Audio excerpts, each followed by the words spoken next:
Assalamualaikum warahmatullahi wabarakatuh. Perkenalkan, nama saya Alma Apriliani.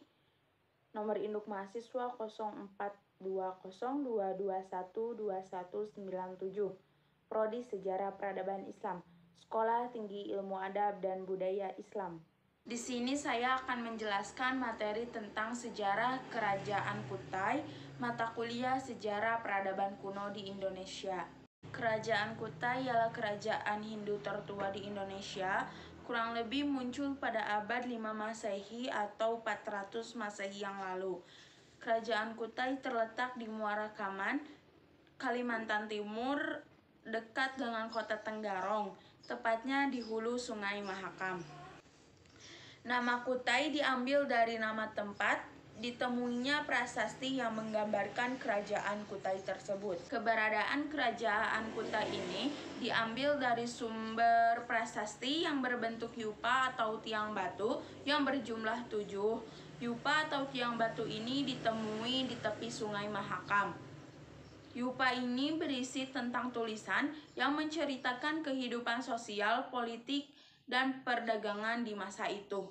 Pada zaman itu belum ada yang tahu jenis tulisan dan bahasanya. Setelah datangnya agama Hindu ke Indonesia dan adanya Brahmana, di situ mulai dipahami dan dibuktikan bahwa tulisan yang digunakan memakai aksara Pallava, sedangkan bahasa yang digunakan memakai bahasa Sanskerta. Dirinya kerajaan Kutai yang dipengaruhi oleh kebudayaan India, terutama pada saat kebudayaan Hindu datang ke Nusantara.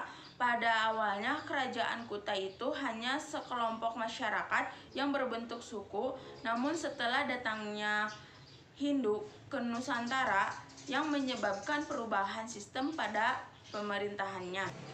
Raja-raja di kerajaan Kutai. Yang pertama, Kudungga.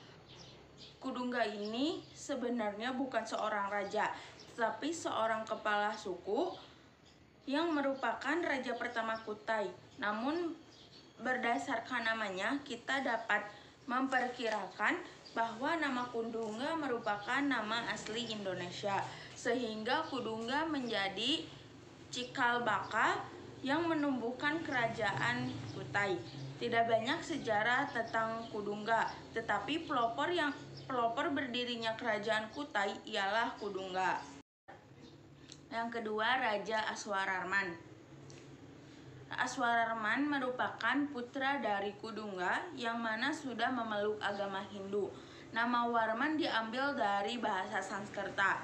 Pada masa pemerintahannya, Aswararman pernah mengadakan sebuah acara atau upacara yang dinamakan Aswamedha. Aswamedha ialah upacara pelepasan kuda di mana untuk memperluas wilayah kekuasaan.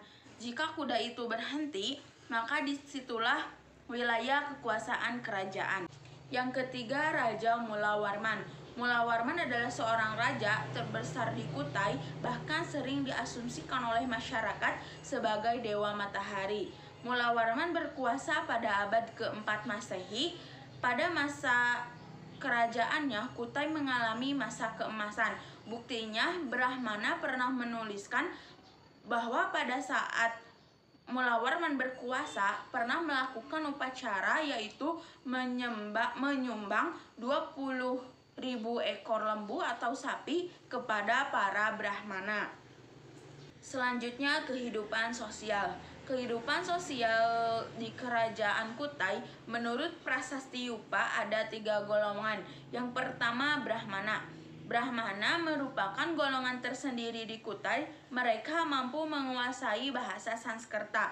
Yang kedua, kaum kesatria. Kaum kesatria ini terdiri atas kerabat Raja Mulawarman.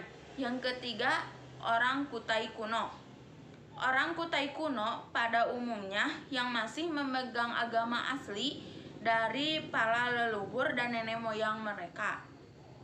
Selanjutnya, kehidupan ekonomi. Kehidupan ekonomi di kerajaan Kutai menurut prasasti Yupa di bawah kepemimpinan Raja Mulawarman, kehidupan ekonomi kerajaan mengalami perkembangan yang sangat pesat dari sektor pertanian dan perdagangan. Selanjutnya, kehidupan budaya.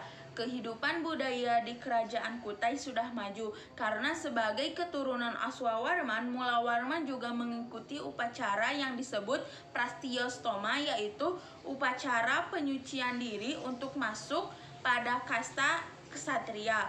Pada masa pemerintahan Mulawarman, upacara penghinduan ini dipimpin oleh pendeta atau kaum Brahmana dari orang Indonesia asli. Hal ini dibuktikan bahwa kemampuan intelektualnya tinggi karena bahasa Sanskerta bukanlah bahasa rakyat sehari-hari. Runtuhnya Kerajaan Kutai. Keadaan Kerajaan Kutai setelah Mulawarman tidak ada tanda-tanda yang jelas. Kerajaan Kutai Matadipura kemudian runtuh setelah ditaklukkan oleh Kesultanan Kutai yang memeluk Islam. Pada 1635 Masehi, Raja terakhir Kerajaan Kutai, Maharaja Dharma Setia, yang gugur di tangan Pangeran Sinumpanji, mendapa dari Kesultanan Kutai. Sejak saat itu, wilayah kekuasaan Kerajaan Kutai Matadipura berada di bawah kekuasaan Kesultanan Kutai Kartanegara. Peninggalan Kerajaan Kutai. Peninggalan terpenting Kerajaan Kutai adalah 7 prasasti yang berbentuk yupa yang dibuat sekitar 350 atau kurang lebih 400 Masehi yang lalu. Semua ditulis menggunakan aksara atau huruf Pallawa dengan bahasa Sanskerta. Adapun isi ketujuh prasasti Kerajaan Kutai dari prasasti yupa ialah diketahuinya keberadaan Kerajaan Kutai dalam aspek kebudayaan, antara lain politik, sosial, ekonomi, dan budaya.